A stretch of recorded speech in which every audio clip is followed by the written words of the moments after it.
I'm going to tell you, this is probably going to offend many people, but I don't care.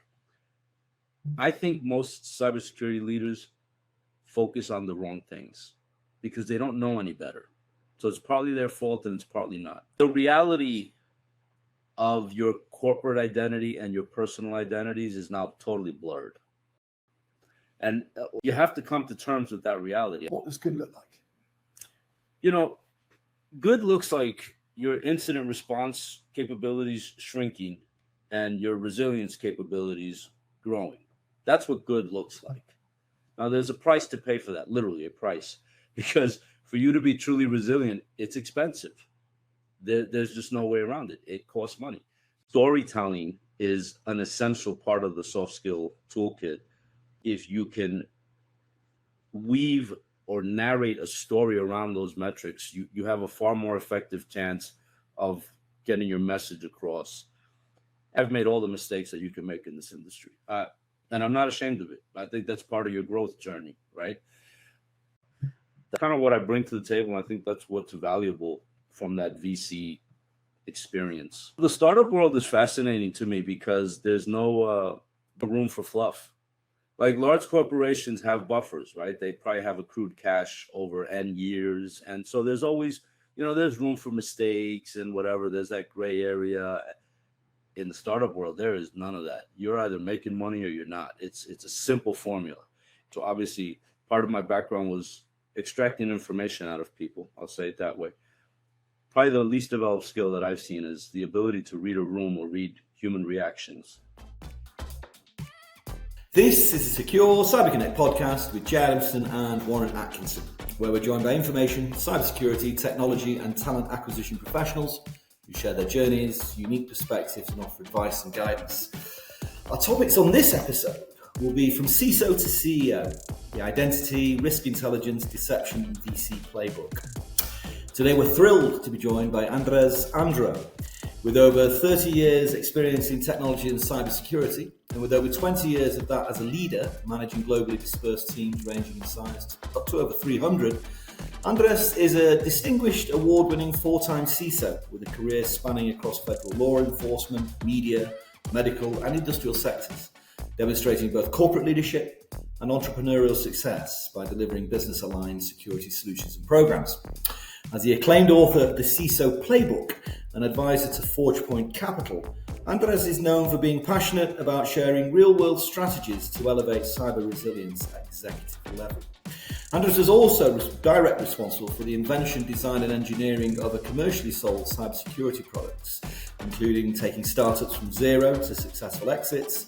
He's also active in the cybersecurity venture capital community, as well as directly advising venture capital firms prior to making decisions on potential investments. Andreu, welcome to the Secure CyberConnect podcast, and thank you for joining us today. Thank you, and thanks for having me. Jay and myself, I'm really looking forward to today's session. And as we kick things off, Andreu, could you please give the audience a high-level overview of some of the themes and topics we're going to be discussing today? So identity risk intelligence has become a real interesting sector because that's the new pathway into environments. Attackers aren't really looking to hack, networks or systems or any of that stuff anymore because, one, we've put enough protective mechanisms in place that it's too much overhead. It's too much work, right? The work factor is too high. The easy pathway in is to literally either steal credentials or, more importantly, active session objects so that these folks can just literally walk into environments. And so identity has become that new edge, if you will. I know a lot of people say identity is the new perimeter, and that sounds great. I'm not into the cliches. So I just look at it as the new pathway, the current problematic pathway into environments. And so I think there's a lot of value in terms of shifting into the more proactive space regarding whatever risk level a particular identity represents to an organization. That's fascinating. And, something Jay and myself talk with a lot of leaders about is that risk-based approach to security, for instance. And can you share with us something that you're perhaps proud about or excited about that isn't featured on your LinkedIn? Oh, man. I'll tell you what, I started my career in the lawful intercept space here in the United States in a federal law enforcement agency. Um, performing wiretap, building wiretap technologies, and then performing the act of deploying those technologies in the pre-digital era. Things back then were analog, were serial. That was a lot of fun work because we had to learn how to basically deploy wiretaps on site. So sometimes you had to break into facilities. Other times you had to have close proximity to the target. It wasn't sitting at a desk n number of miles away from the target. You had to be in the field. And so I started my career, doing tech work, but in the field. And it was a great learning experience because, in essence, what is considered tradecraft became part of our daily world, even though we weren't really, intelligence operatives per se. We had those type of objectives, and we had to learn how to fit in environments and, basically kind of show up somewhere and disappear just as quickly and still get the effective output or the outcome of placing those taps. That I think would be one of those things that obviously, you can see that line item on my LinkedIn profile, but you wouldn't get the context of what I just described. It was a lot of fun, honestly. No, it sounds fascinating. And I know we'll talk on your journey later on in the session. And before we get into that, from a cybersecurity perspective, is there one significant challenge that you faced in your career that's shaped your views on cyber? Yeah, I think the biggest challenge for me was developing the softer skills that are actually necessary to be what I consider an effective leader in this space. A lot of folks, have worked their way up the tech ranks, myself included, and so I think the actual tech side of security was covered from that perspective. I do believe, by the way, in a balanced security leader. I don't believe that a pure business centric leader is as effective as a pure technical leader. I think you need both to be effective in this space. Um, for me, one of the biggest challenges was developing those soft skills because those soft skills are what equated to getting the proper funding for the solutions that I would need to protect an environment. And I realized that a lot of people, when you give them that answer, they kind of look at you funny. But if you have actually run security programs or built them from scratch, let's be honest, if you don't have the funding, you have no program, right? So, I mean, yeah, you can use open source technology and stuff, but that only gets you so far. And so having the ability to translate all of the complexity of what we deal with to business leaders over the years in order to get that funding, that's been one of the bigger challenges. I appreciate you sharing. And very briefly, how would you define soft skills, and what are the perhaps sort of top three soft skills you would encourage leaders to develop? So number one, like I said, translating the complexity of the security industry to folks that are not technical, are not security people, but have the ability to sign those checks, right? So that translation is absolutely critical. Storytelling is an essential part of the soft skill toolkit because folks resonate with stories. And so rather than just throwing metrics at people, if you can weave or narrate a story around those metrics, you have a far more effective chance of getting your message across.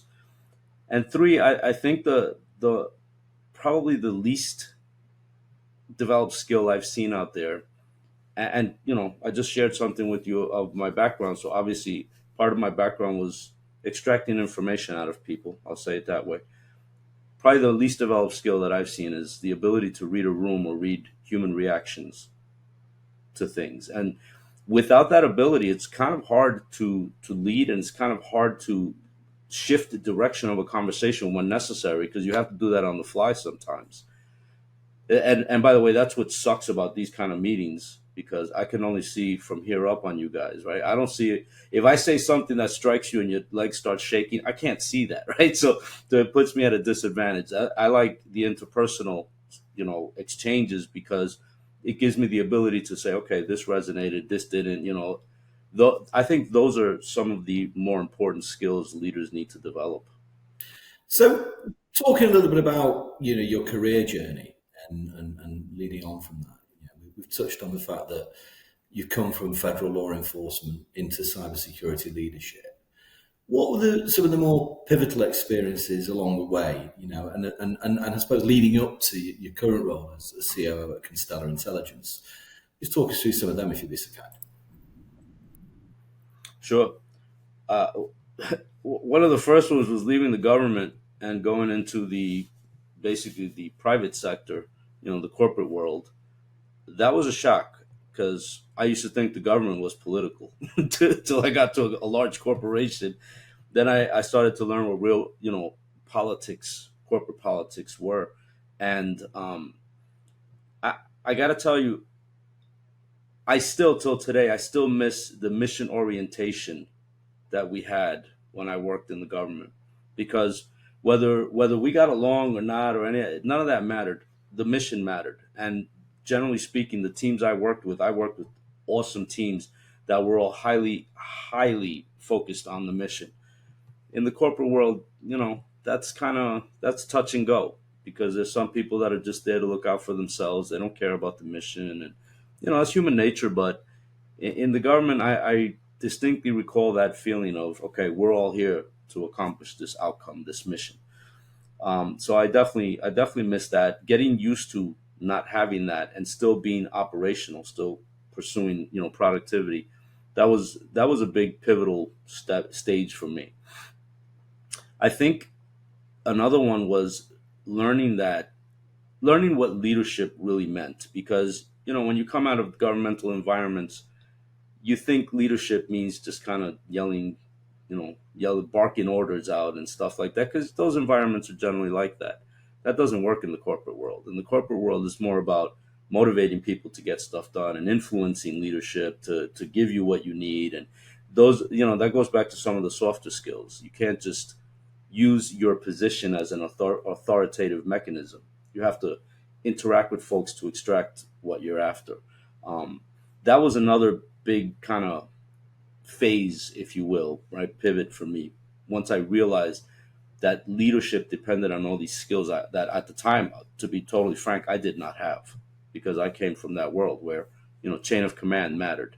If the person that barked an order at you was higher in the pecking order, you went and did, executed on the order.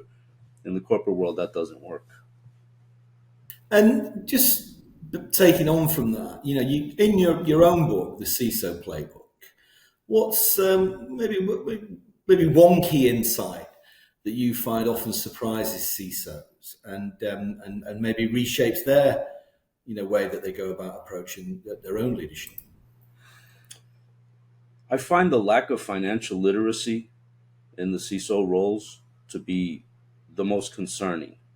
And I think that's the part that shocks a lot of, especially new, up and coming CISOs. They don't realize how that financial part of a corporation works. And so they don't speak the right language when they go ask for money, or more importantly, show the value of the programs that they're pursuing or building or asking, pursuing funding for. I think that one component is probably the biggest missing piece, where, you start talking to a cybersecurity leader about, ARR and EBITDA and all that kind of stuff, and they just kind of glaze over, like, what does that mean to my EDR? And you're like, oh my God, right? Like, those are two dimensions, not even worlds. Those are two dimensions that need to get bridged by an effective CISO. And so, I included a whole section on financial literacy in the book.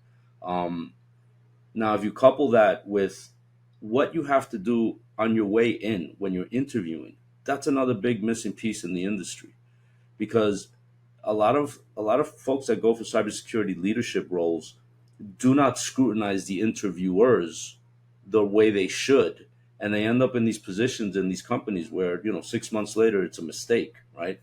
Had you asked for certain things on the way in, it changes the dynamics. For example, if I'm in an interview and I say, hey, would you be willing to give me a sanitized version of your P&L so that I can see the financial health of this company? That presents a very different persona to the interviewer. They don't look at you like, oh, this is a security person that belongs under IT. they look at you like, oh, this is a security person that understands the business, right? They want to see where we are from a financial health perspective. Not many people do perform those kind of questions before they get in. And there's a whole section on in the book about all the questions that you should ask during an interview. Yeah, extremely valid and important insight there, Andres. And I think as recruiters ourselves, we encourage more and more of that commercial approach because, as you say, this is probably one of the biggest issues now in terms of budgets and people in disenchanted positions. So, how's advising on ForgePoint influence your perspectives on innovation within cybersecurity, especially obviously with the startups and the investors? So the startup world is fascinating to me because there's no room for fluff. Like large corporations have buffers, right? They probably have accrued cash over N years, and so there's always there's room for mistakes and whatever. There's that gray area. In the startup world, there is none of that. You're either making money or you're not. It's a simple formula. And so one of the key challenges in the early stages of these companies, especially where I come in, is we look at the tech that they're building, and I ask some very simple questions. I just go, who's going to pay for that? Like, who's going to buy that? And it's funny watching the reaction because they've already probably put in a thought exercise into the target market, right? What's my TAM? But when you just lower it to a very simple, who's going to buy that? I don't care about the TAM because the TAM exists. That doesn't mean you're going to break into that. Tell me exactly who you're going to go talk to that's going to say, wow, that's amazing, I will buy that. Or more importantly, the tougher question, wow, that's amazing, I already have something. What would it take to uproot my existing vendor to bring you in? That's the real tough question. Because hardly any point solution that gets created today is going into a space where it's totally novel. You're trying to break into a space where there's probably an incumbent vendor. And that's a challenge. Because if you have a 3-year contract, let's say, and you're on year 1, but yet you love my product, how do I uproot that other one? It's not a simple formula. And getting founders to understand the dynamics, the reality of that's challenging because usually they're fixated on the fact that they came up with this amazing idea and it's so cool and I have the solution that's going to change the world. It's like, no, you don't. Who's going to pay for that? And asking those fundamental questions that then we can build on, I think it's an eye-opening experience for them because I had to go through that myself, right? When I was in that stage, I fell into all the traps. I've made all the mistakes that you can make in this industry. And I'm not ashamed of it. I think that's part of your growth journey, right? We had an amazing product and we thought, oh my God, we don't even need salespeople. This will sell itself. No, we were way, way wrong. We were even way wrong in some of the features we built. We had to just kind of crumble the papers, throw them and go rework our product. And so I think some of those very just difficult at your core, honest questions and answers that you have to go through. I think that's kind of what I bring to the table. I think that's what's valuable from that VC experience. Yeah, no, for sure. And are you seeing a slowdown from where you're standing at the moment in the investment space, or do you think things are picking back up? No, I think it's slowed down substantially. It's also shifted, right? Because, and I'm going to just say this quasi-humorously and not humorously, because anything that has AI in the name is going to get money. And, in 6 months, everybody's going to realize what a mistake that was. But at that point, all the VC money's dried up, right? Because now you put all this money into this thing that was supposed to give you a return, and there's no return because the competitive landscape is extreme. So, I think the ones that are going to be okay are the entities, the VC entities that did not fall for the hype, right? They did not, jump onto that Gartner hype cycle, and focus on the stuff that still matters to the industry. Because at the end of the day, this hype will die down. And people, you also have to bear in mind that none of this is new. I love when I talk to all these people that are excited about AI. You sit there, you're like, I was on a panel not too long ago. Now, context, I'm the author of an internationally granted patent for a machine learning engine on live network flows. I've kind of know this stuff a little bit. I'm on this panel with this individual that was so excited about how new, what he was building, how new it was. And I asked him, I said, listen, did you base your algorithm on k-means or KNN? And he was like, yeah, and he got excited. I said, that's cool. You realize those came out in the 50s, right? In the 1950s. So there's nothing novel about it. It's novel to you because you just got into this, but there's nothing new here. Intelligence systems have existed in the military and the intelligence community since the 60s and 70s. And intelligence systems are what we now call AI systems.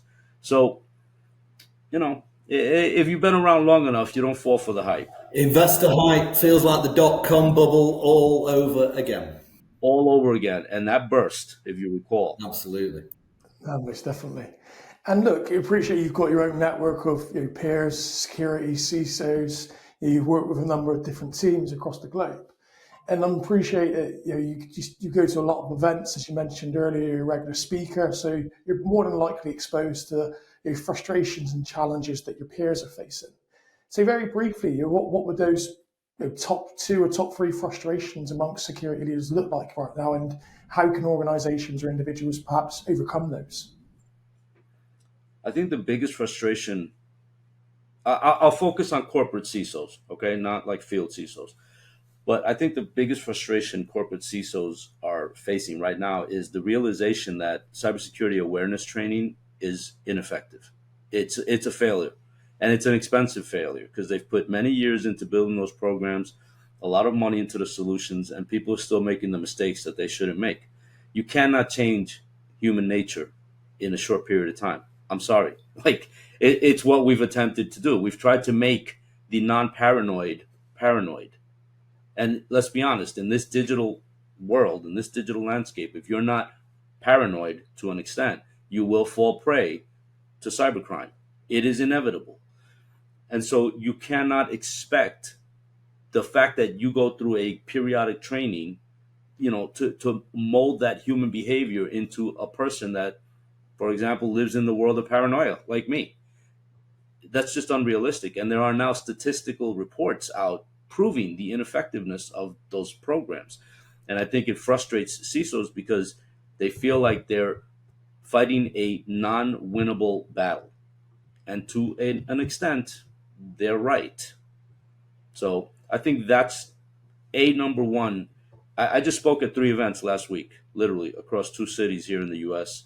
And in interactions with my peers, especially like over the dinners where people relax, they have a glass of wine and they talk more about their environments, you realize that that's one of the big areas where they're like, I don't know what to do. Like, I've done everything. I've invested in this and then I don't know what to do.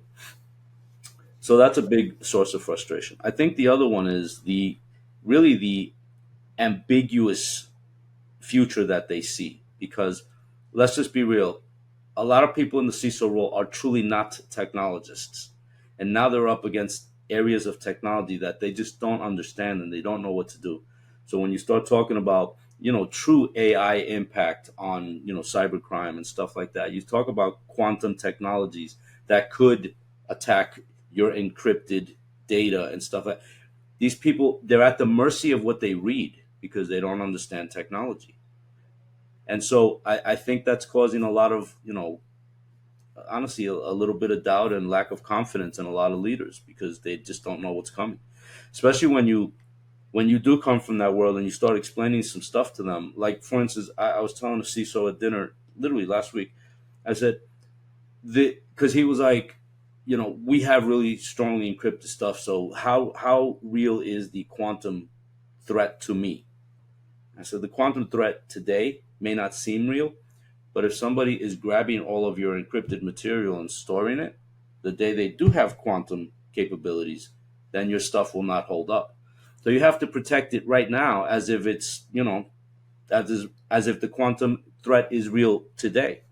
And it's a mindset because they didn't realize, oh my God, like they can just amass all my data and then decrypt it later. Yeah, that is possible. I'm not saying it'll happen, but it is possible.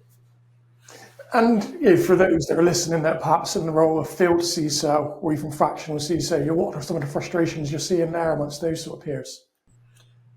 So I think field CISOs have a really tough really tough uphill battle, because if you think about it, their job is basically to sell a product, right? A field CISO is typically at a product company, and they have to go out and convince customers that they really need these products. One of the biggest challenges is that in the last 2 years, what you've seen is a budgetary shift to push to more framework products that cover multiple needs as opposed to multiple point solutions. And now the challenge for the product vendors is this: well, my point solution is way better than what that framework gives you to solve this same problem. Yeah, but it's also more expensive. So you lose the appeal in the eyes of that CISO, because that CISO has budgetary constraints that they have to operate under. And there's a reality to that a lot of point solutions, a lot of product companies are having a hard time grasping, because they rely on the fact, like I said, their product is best in class. You know what? Under tight budget constraints, nobody cares about best in class. You care about solving at least 70-80% of what you can, and the rest, it is what it is. Their argument is, well, I can cover whatever, 90% of your problem. Okay, that's fine, but I don't have the money for that. I do have the money for this framework that I cannot get rid of. So if this framework gives me this capability at 70%, that's what I live with. And that's a real challenge for field CISOs. No, I can imagine. And we've seen in years gone by organizations falling over, for instance, because they've overinvested in tooling. They're not actually utilizing it to its capacity, and then they're stuck into a 2 or 3 year payment cycle, for instance. Yep. Well, that's actually a great point, Warren. I think a lot of organizations should put themselves through the periodic exercise of asking themselves, am I truly utilizing this tool to its full capacity? Because I can tell you, I've been doing this for a long time, and I have yet to see any organization that has deployed an expensive set of tooling that uses 100% of it. And how often should CISOs and security leaders be not just evaluating their vendors and their partners, but entertaining other partners and having conversations? Because more often than not, doors are closed and people only go out to look at the last minute. And as you mentioned earlier, proactive approach is more beneficial. Yeah, I'll tell you, that's a hard one to answer, because organizational culture plays such a strong role in that answer for that particular organization.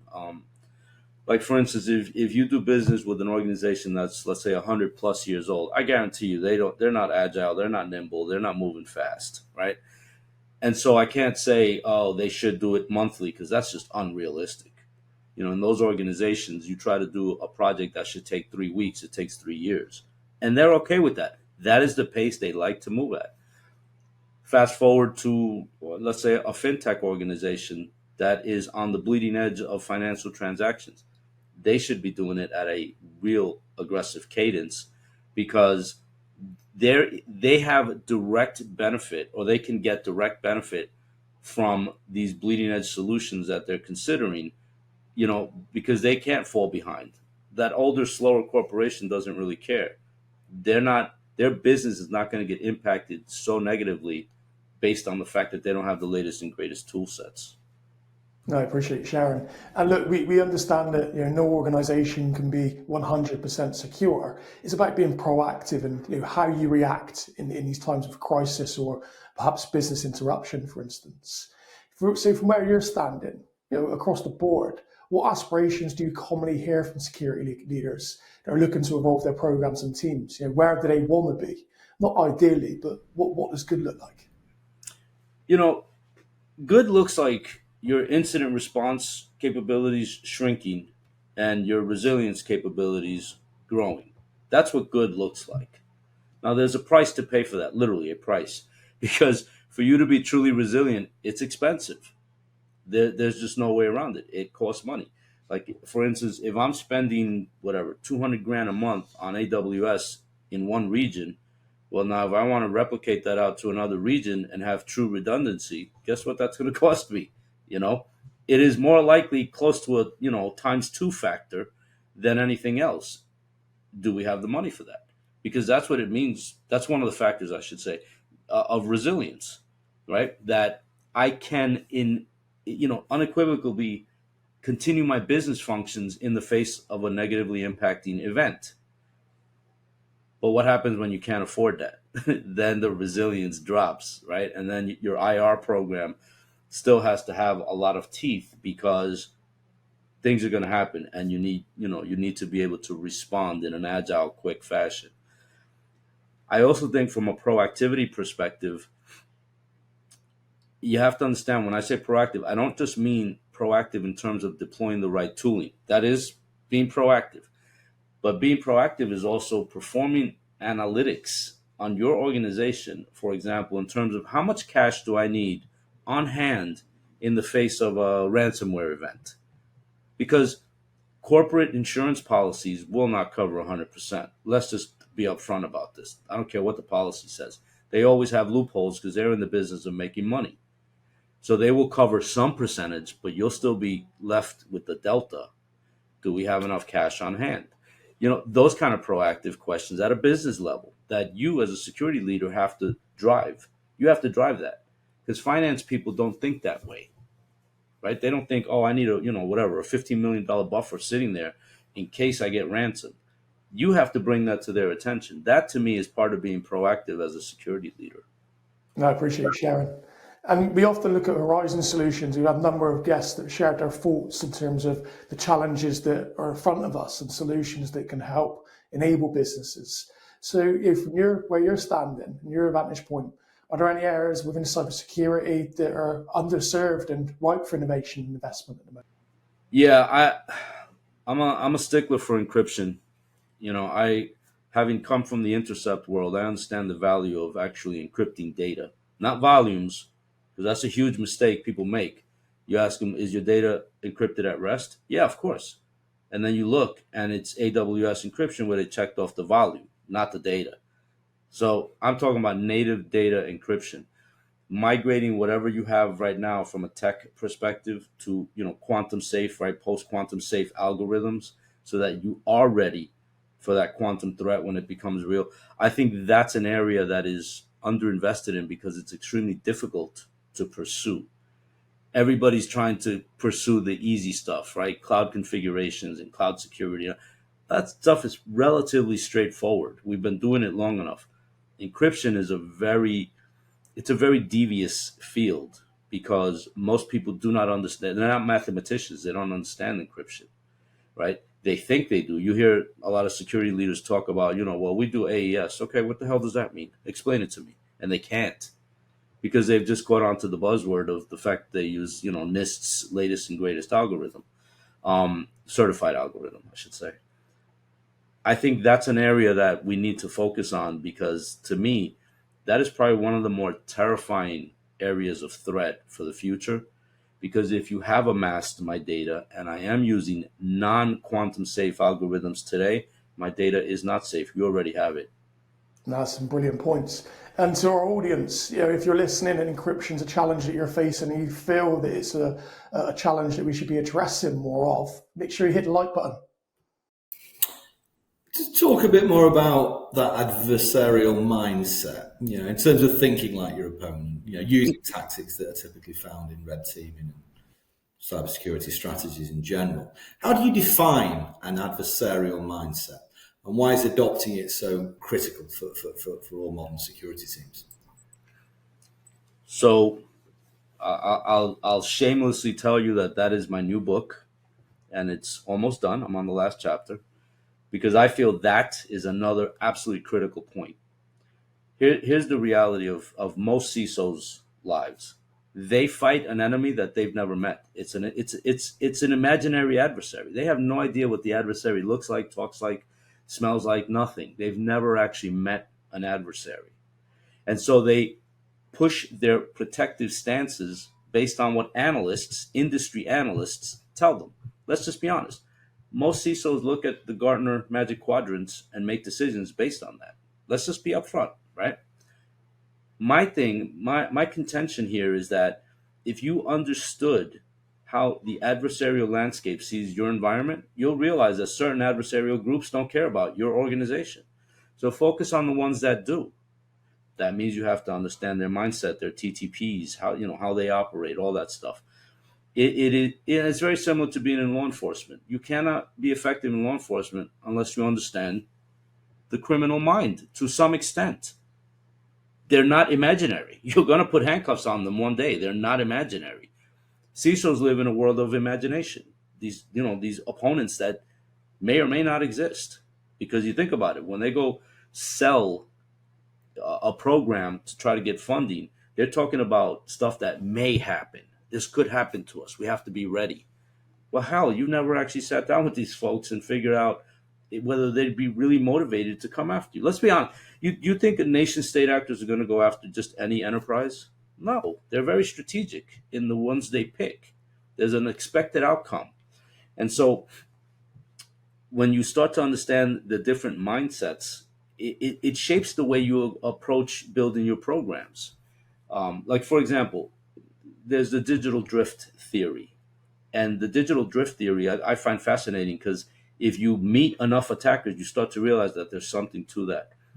A lot of them started as gamers, right? They started playing video games. And they realized, oh, if I learn how to cheat, I can get better results.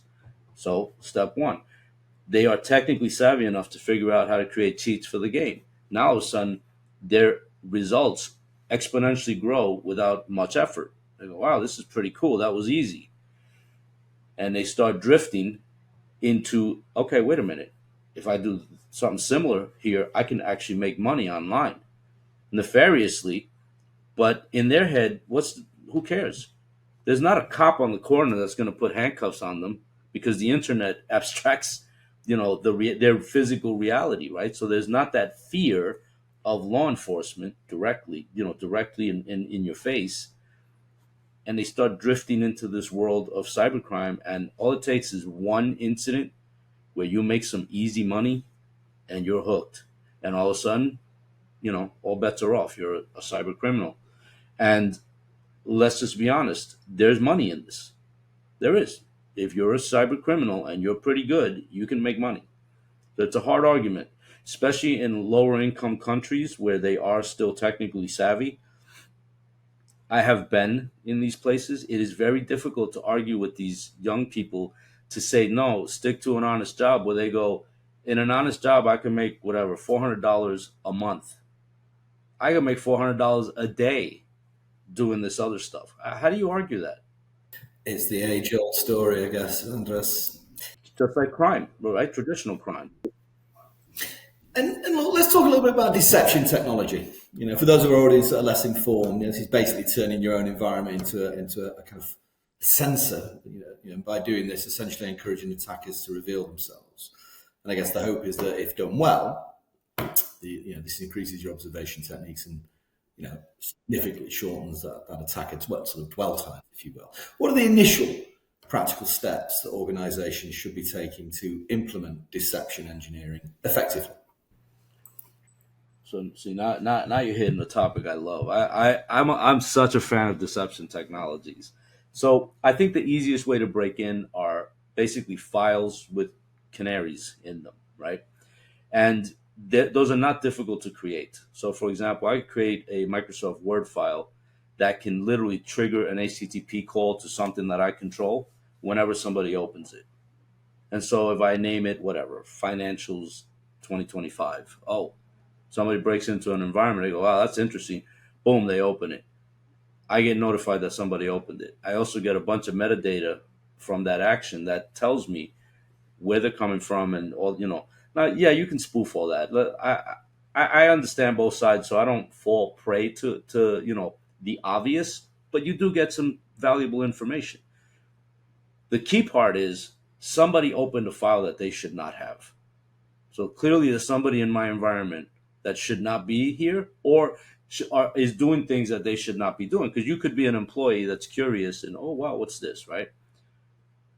So to me, the easiest way is that, Word files, Excel files, PDFs, you can create these canary triggers in them relatively easily. There's even sites you can go on and upload your Word file and it'll drop the canaries in there for you.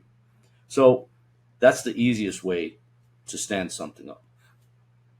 Creating, basically honey traps of, for instance, industrial environments or web applications or APIs, that's where you start pushing it to another level.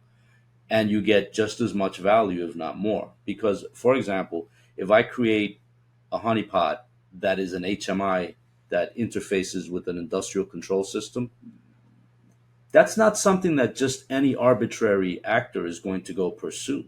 So if somebody touches that HMI machine, that tells me that I now have a sophisticated actor in my environment, because otherwise they would not be interested in that. And so you can get very sophisticated. And I'm telling you this stuff not from an academic perspective, because I'm not an academic. I've built these programs and have gotten tremendous value out of them. I am a strong believer that this is one of the missing pieces, of the toolkit of a modern cybersecurity leader. Again, because they don't understand the technology at that level. But if you do, you can get so much value out of figuring out that people are in your environment performing. You know what? Let me backtrack. I shouldn't even say people at this point, because they could be, agents. There are entities in your environment that are touching things that they should not. And so there is a tremendous amount of value there. And there's tons of information online in terms of getting into that space. I actually have a public talk that I give on that exact subject, because I find it to be so valuable. And staying on that, what are some of the most common misconceptions about deception technology that people have, and that leaders, I guess, should be aware of? So I think the biggest misconception is that it's too complicated to deploy, and it's really not. So, if you put a little bit of effort into it, you can have a relatively well-oiled machine, not one machine, you know what I mean, ecosystem, in terms of gathering the intel that you need. I think that some folks are concerned about coercion, right? Am I actually entrapping you to do something that you would have not done normally? I can kind of see that argument, but at the end of the day, you're trying to extract as much value from information from within your ecosystem so that you can be an effective protector. I won't even say leader, because we're talking about protection now. So that you could be an effective protector. I think those are the biggest challenges that I've run across in conversations with people. Oh, I don't know where to get started. Oh, this is too complicated. Am I doing something illegal? I don't think it's illegal. I think it's a healthy tactic in terms of protecting your own environment. And do you think organizations sometimes can be guilty of overkill when it comes to deception technologies? I know organizations, for instance, that spin up a high level, big environment, for instance, and they've got a wealth of data there. And I've spoke to organizations in the past that sometimes attackers can see that's obviously a honeypot. Do you think there's value in people leaving breadcrumbs, leaving those obvious ones, as well as sort of the more in-depth? Yeah, absolutely. You have to make it look like this is something you're trying to not have people touch, right? If you make it too overt, it's and any sophisticated attacker is going to be like, they think I'm going to fall for that, And so I have to say that I have yet to run across an organization where their deception ecosystem is overkill. I've always run across organizations where they just don't do enough or don't do anything at all. But that's just my experience. I'm not saying that they don't exist. I believe, like I said earlier, starting small, especially with files. Because think about it. What are attackers after? Data, right? They're either going to attack a database or a data store, I should say, or files, or both. And files, to create these honey traps in files, is very straightforward. Is there any sort of, I guess, real world examples that you can share where deception engineering has actually caught an attack that maybe the more traditional defenses have missed? Oh yeah, I mean, I won't tell you the company, but I can tell you that I created synthetic copies of Excel spreadsheets that had all kinds of sensitive financial information. And it's not difficult to write a script to create a copy and, basically alter the data so that it's not real, but it looks real enough. And we would leave these Excel files in specific locations. Not too many, one or two in like the drives, the OneDrive shares of specific people that are in finance. We would give them a heads up, right? Because clearly people are going to target you. You're in finance. Okay. So I'd let them know, do not touch this file. But inevitably somebody will, and they would, and we would be like, oh. And more often than not, it was somebody on the inside of the network. And to be fair, in that case, the majority of folks that we interviewed post incident, post click, were just like, I was curious. I saw the name, I was curious. Okay, fair enough, right? So, there's a lot of learning there because human curiosity is a thing, and that's okay. Absolutely. And just talk about chaos engineering a little bit, where you intentionally introduce control failures and disruptions into the system. And Jay loves all my favorite subjects. and I suppose people, for those that aren't aware, again, the end result is this being that you move, you sort of build that more resilient, tolerant system that can withstand many of these real world outages, and basically breaking things on purpose, right? Yeah, but safely, and then learning from that to prevent them from breaking for real. How does chaos engineering enhance cyber defense? What advice would you give to teams that are starting to explore this? Well, my first advice is to have the testicular fortitude to actually do it, because it can be terrifying. Full stop. Once you can get past that fear, the value that you get out of chaos engineering exercises is par none. Because what we do, see, I don't buy into what the traditional industry does, because I think honestly, the majority of people in our industry are, in my opinion, not effective. They're kind of clueless. I try to be pragmatic. What does the industry normally do? Tabletop exercises. But what's the deal with tabletop exercises? There are rules of engagement. There are constraints. There are boundaries that you will not cross. What attacker operates within boundaries? None. So if you really want to get a sense of what an incident would do to your environment, you have to basically go out there and do the worst thing that you can do so that you understand what your threshold is. And if that means literally walking up to, a physically racked server and pulling the power cord out and seeing how the environment reacts, then that's what you have to do. I mean, obviously that's a cheesy example, but you get the parallel here. You have to create real world conditions against real world systems that give you the worst case scenario. And if your environment does not hold up, that is the lesson to walk away with and go, how do we get to the point that my environment will hold up in the face of that type of an incident or event, I should say. So you have to, it's just one of those soul searching moments. Am I willing to face my reality or not? And a lot of CISOs, you'd be surprised, they're not willing to, because they're scared of the fact that, oh my God, this might tell me that we are actually not resilient, right? And then it's like, you live in that world of, I hope nobody attacks us, not I am ready for somebody to attack us. There's a very different mindset. I'm not a believer in hope. I mean, don't get me wrong, hope is wonderful, but we have to be as ready as possible, right? Like, you can't sit at home and hope nobody ever breaks into your home, because it may happen. And for that, you have to be ready. You can't just sit there and rely on hope. So that's kind of my personal philosophy as it transcends into the corporate space. Thanks for sharing. That makes sense. And from a cultural perspective, are there any barriers that often hinder cyber resilience or even mental resilience for security leaders, as mentioned? Oh, I mean, look, to me, the nirvana of pursuing resilience is chaos engineering exercises. And as soon as you tell a business leader that we're going to have a negative impact on purpose against production systems, it's a, I don't know if you can curse here, but I'll say it. It's a shit show. I mean, you have to get them past that point. You have to get them to come in with you and be part of this and say, listen, we're going to end up in a much stronger position after this pain. It's going to hurt. I'm not lying to you. It is going to hurt. But this is what we have to go through. It's like going to the dentist, right? It hurts and you end up in a better position afterwards. So you have to have, build that trust with other leaders so that they get past that fear factor. Makes sense.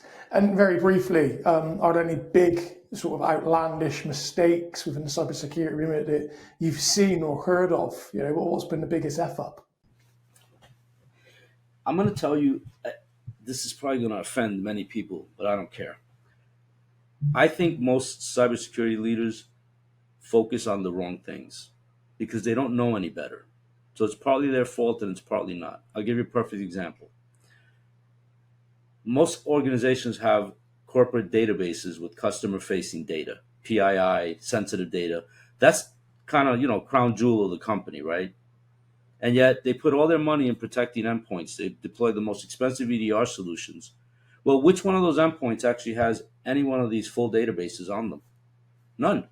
And yet you look at the protective mechanisms in front of those databases, and there are basically none. So you put all your money into protecting the one thing that you understand that isn't the true value of the company. Yet the true value of the company is exposed. The APIs that are in front of that database are exposed. The web apps are exposed. It just shows you they don't look at the whole ecosystem and say, okay, this is what matters, and I understand how to protect it. They look at the ecosystem and go, okay, I only know how to protect this, so this is where I'm going to focus so that I can show them how good I am. That's a problem in this industry. It's always been a problem in this industry. And do you think that's ego, fear, laziness, for instance? I think it's all of the above. I think it's lack of knowledge as well. Because like I said, most security people came up from the networking world. So they think in terms of networking and endpoints. They don't think in terms of data and applications and APIs. But yet, what are attackers after? Data. So what the hell are we protecting networks for so strongly when you should be protecting what is at the core, the data? And that's a personal philosophy that has driven my career path. I appreciate you sharing your perspective there. And I know obviously we're in an age of AI, and Jay's probably going to ask some questions around this now, but I think that's certainly something that's really important, especially given the amounts of APIs and new connections that employees are putting in enterprise environments, for instance. So I will say that the proliferation of AI technologies is I think it's on a hype cycle for sure, but I think there are dimensions, again, because of the lack of understanding. What are most security leaders concerned about? People go into a browser on an interface against whatever, ChatGPT, Copilot, and exposing data. That is one concern, but that is not the only concern. And the lack of visibility ecosystem wide for what AI technologies brings to an environment is kind of disturbing. And I mean, obviously, we talk a lot about AI, and we've talked an awful lot about it on the podcast over the last 12 months. But it's always interesting to get different perspectives from each guest. And from yourself, what are the main skills? What are the main AI-powered defense tools that you think are going to be essential for security teams, going forward? And how do you think they may impact things like sort of threat modeling and incident response and so on? Yeah. So I always try to look at what is unobvious. And if you look at the way most of these systems are architected, at the end of the day, there will be an API call at some point out to some external engine, whether external outside of your environment or external outside of an application, right? Because it could be inside of your ecosystem. But those API calls are the ones that matter most, because those are the ones that carry the elements of data that you are ultimately concerned about. So if you're not controlling things at that lower API level, I think you're missing the boat. So, if you, for instance, if you have SBOMs, software bill of materials for all of your applications, you should be able to sift through that and figure out, okay, application X is leveraging whatever, OpenAI via these API calls. That is something that'll go under the radar unless you understand API ecosystems. So your users are going to use that application that you generated the SBOM from, but you don't realize that it's an API call that's pushing your data out and getting a response from that NLP engine that parse the context and talk to the LLM on the back end and all that fun stuff. So I try to look from the inside out. Most of my peers look from the outside in, so they miss all this other stuff because, one, they don't understand it. They've never written an API in their life, so they won't understand it. And two, I think they prefer to just be blissful to it because they're focused on, users' use of ChatGPT. To me, that, like I said, that's one small dimension in a large ecosystem of AI-related problems. 100%. And as we move on, could you share with the audience what identity risk intelligence is and how can they effectively integrate that into their overall security strategy? So the reality of your corporate identity and your personal identities is now totally blurred.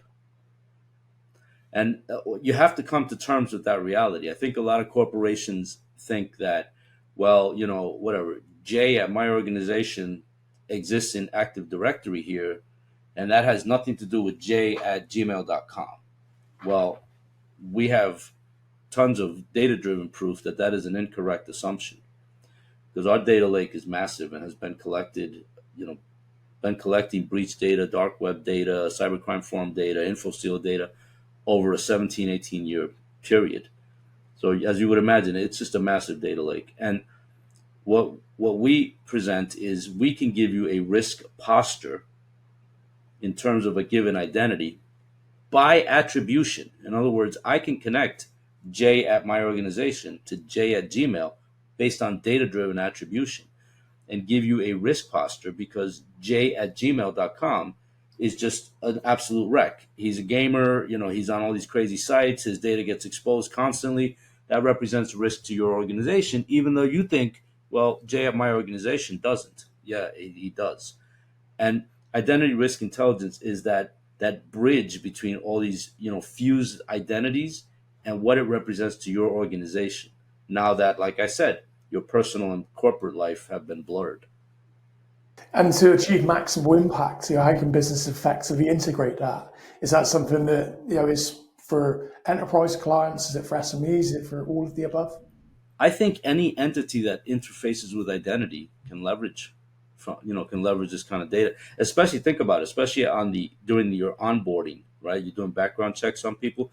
Most background check services don't check any of these data points that I just mentioned. They check your criminal record, your driver license record, your financial credit score, but they don't check what kind of risk you represent to an organization. Digital risk, I should say. And so I think leveraging, and it's a relatively straightforward API call, but leveraging these kind of scores, these postures, I think can go a long way in terms of corporations protecting themselves, especially from synthetic identities. I certainly agree with you there. And from your recently published identity breach report, what are the critical takeaways there that startups, SMEs should be looking out for? Info stealers are a massive problem, massive. And I'll give you a data point that a lot of people don't want to face.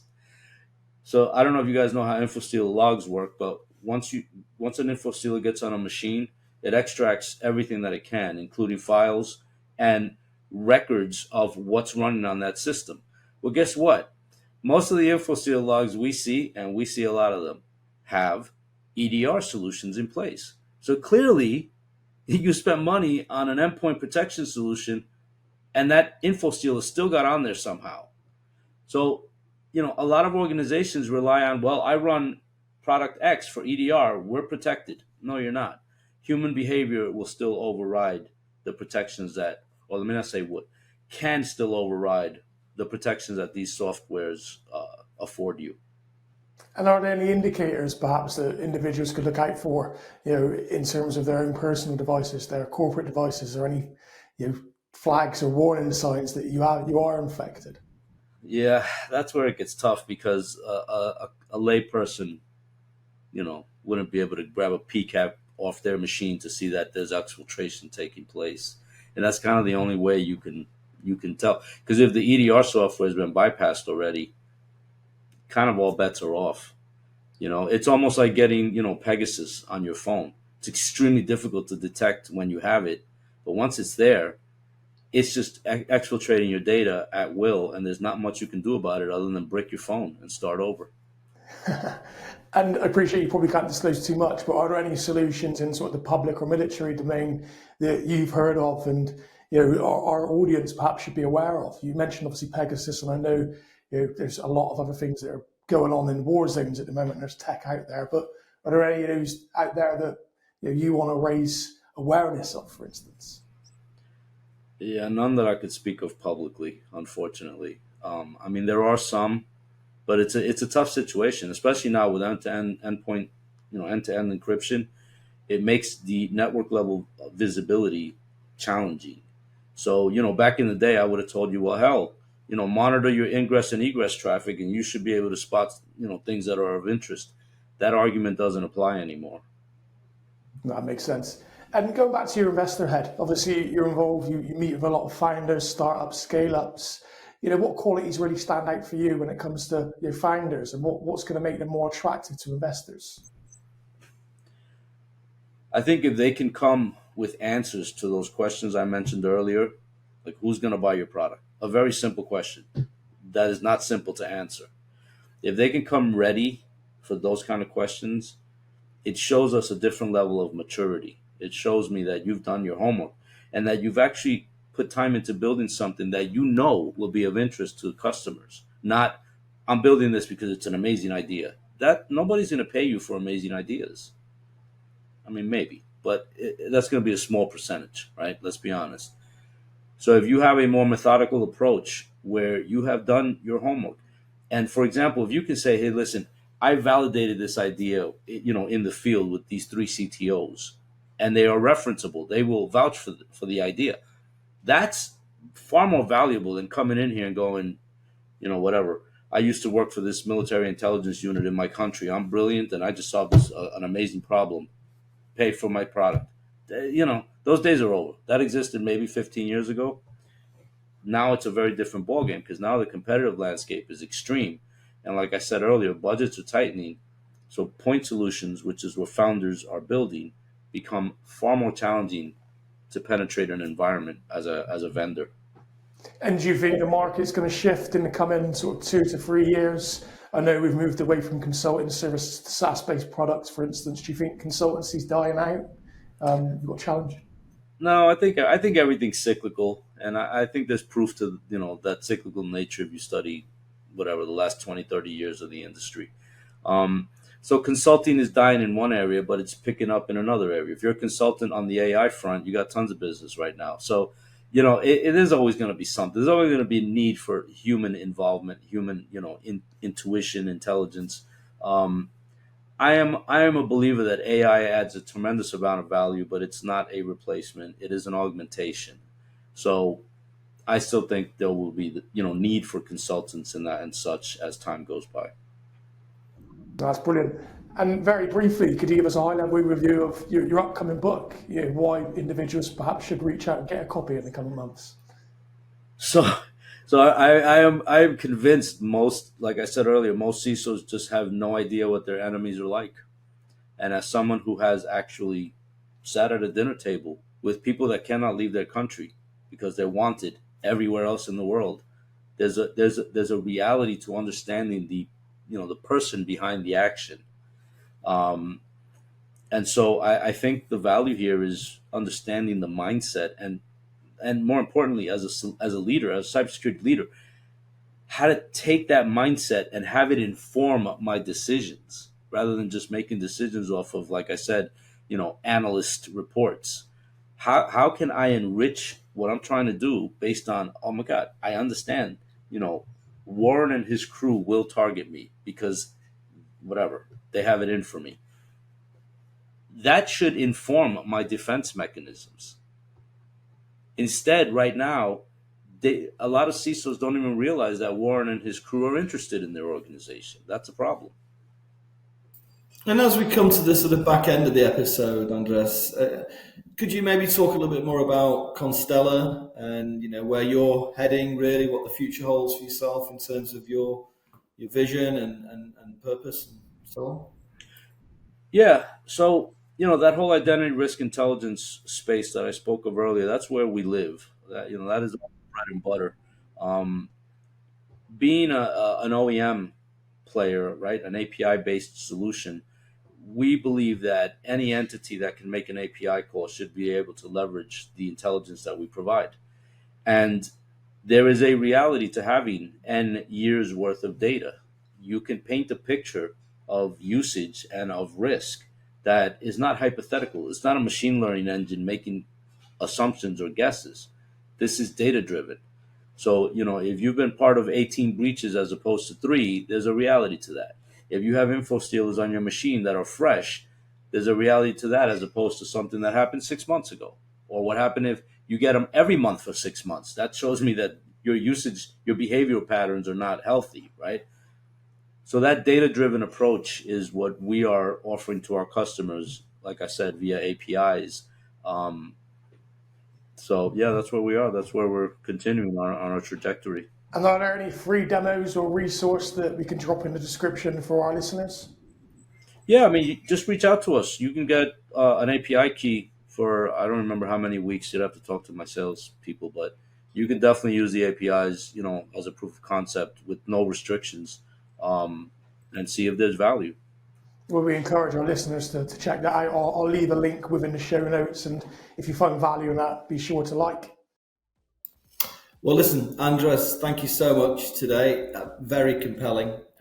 Certainly a fascinating insight that I'm sure the community and all of our listeners will have found a great deal of value in. If people want to continue the discussion, as always, some more engagement, we invite you to join the secure CyberConnect community, where, as always, we offer a range of solutions across tech and security to professionals at no cost. Expansive community access, mutual mentoring, online networking, and exciting and exclusive interviews such as this, with panel discussions and masterclasses coming throughout the year. Andres, thank you so much. Absolute pleasure to speak with you. Thanks for having me.